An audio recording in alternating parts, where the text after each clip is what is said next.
Hello guys.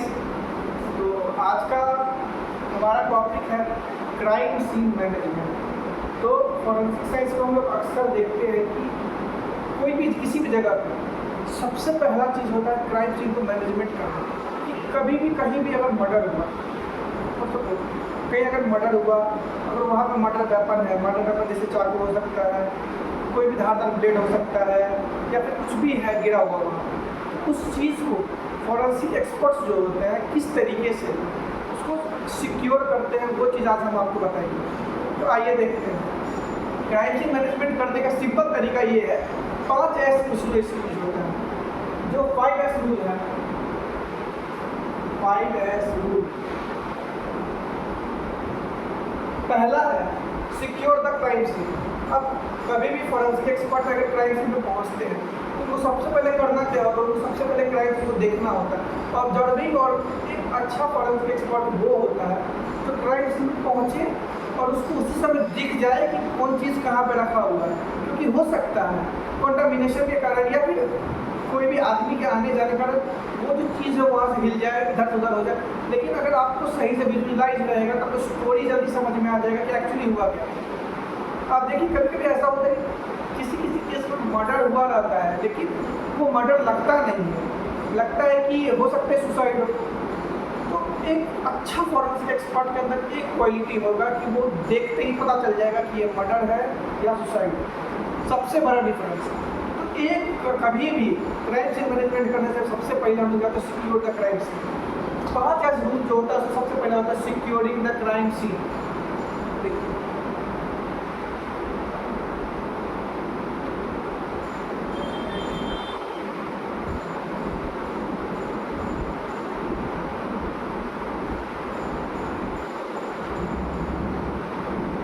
सबसे पहले हम लोग क्राइम सीन को सिक्योर करेंगे, वहाँ जाएंगे, वहाँ अंदर अगर हम अंदर गए उसके अंदर फिर देखेंगे उसमें पहले बैरिकेडिंग करेंगे। बैरिकेडिंग करके हम लोग ये कोशिश करेंगे कि जो मीडिया के आदमी हैं उसको बाहर कर दें, पर उसके अंदर कम ही आदमी जाए क्योंकि हमारा जो एविडेंस हो सकता है वो खराब हो सकता है। अगर मर्डर हुआ होगा तो उसका ब्लड गिरा होगा, ब्लड तुरंत क्लॉट कर सकता है क्योंकि टेम्परेचर बाहर से आता है, उसके कारण से क्या पता है जल्दी क्लॉट कर जाए, बहुत कुछ हो सकता है। तो सबसे पहले हम लोग सिक्योरिंग द क्राइम सीन करेंगे। दूसरा करेंगे हम सेफ्टी का ध्यान रखेंगे। अंदर जाएंगे पूरा पीपीटी पैड्स पहन के जाएंगे हम लोग, पूरा का पूरा चीज़ पैड्स वैड्स पूरा जितना भी होता है पीपीटी किट पहन के जाएंगे। अंदर जाएंगे तो देखिए पूरा का पूरा, जिससे हम लोगों के अंदर कोई कंटामिनेशन है। हम लोग पूरा प्रॉपर ग्लव्स पहन के जाएंगे, पूरा जूता पहन के जाएंगे कि कुछ गड़बड़ नहीं है। और क्राइम सीन के अंदर बस उतना ही आदमी जाएंगे जो ऑथराइज है। हम लोग को चेन ऑफ कस्टडी बहुत फॉलो करना जरूरी होता है। देखो chain of custody, chain of custody क्या होता है?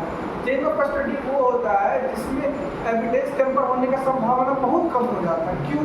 क्योंकि अब अगर पुलिस स्टेशन से अगर हम लोग यहाँ से कोई भी पार्सल को पैक करेंगे उसको भेजेंगे तो वो एक बड़े अथॉरिटी के पास जाएगा, बड़े अथॉरिटी उसको साइन करेंगे, फिर वो वहाँ से दूसरे अथॉरिटी के पास तक पुलिस स्टेशन तक कोर्ट में फिर उसको प्रोड्यूस किया जाएगा। तो ये जो चेन ऑफ कस्टडी होता है किसी चीज़ को एक प्रॉपर ऑथराइजेशन के साथ भेजना, उसको हमेशा फॉलो करना चाहिए। अब तीसरा चीज़ सिक्योर कर लिए हम लोग, चेन ऑफ कस्टडी फॉलो कर लिए। अब एविडेंस को कलेक्शन करना बहुत इंपॉर्टेंट है। अब हम लोग जाएंगे वहाँ पे, हम लोग अगर ब्लड गिरा है तो ब्लड को हम लोग उसको प्रॉपर एक पॉलीथीन उसको डालेंगे, उसको कार्डबोर्ड के अंदर डालेंगे कि वो क्लॉट नहीं करे, और उसको प्रॉपर पैकेजिंग करना है, बहुत जरूरी है। अगर पैकेजिंग अच्छा नहीं हुआ तो फिर गड़बड़ हो जाएगा। उसके बाद पैकेजिंग करने के बाद हम लोग उसको लेबलिंग करेंगे।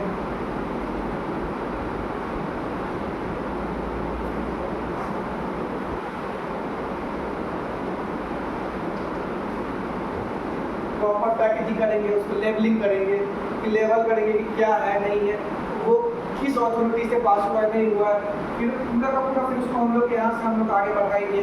फिर आगे जाने के बाद ये फिर सीआईडी के या फिर कोई भी क्राइम इन्वेस्टिगेटर जो होंगे उसको प्रॉपर साइनिंग फाइनिंग करेंगे, उसको आगे भेजेंगे। और हाँ, फोटोग्राफी और वीडियोग्राफी मोस्ट इंपॉर्टेंट चीज़ है।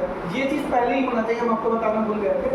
सिक्योरिंग द सीन में ही आपको फोटोग्राफी और वीडियोग्राफी क्यों इंपॉर्टेंट है ये हम आपको अगले वीडियो में बताएंगे। तो देख लीजिए ये होता है, फिर यहाँ का हम लोग पैकेजिंग करेंगे, लेबलिंग करेंगे और इसको पैक कर करके हम लोग भेजेंगे।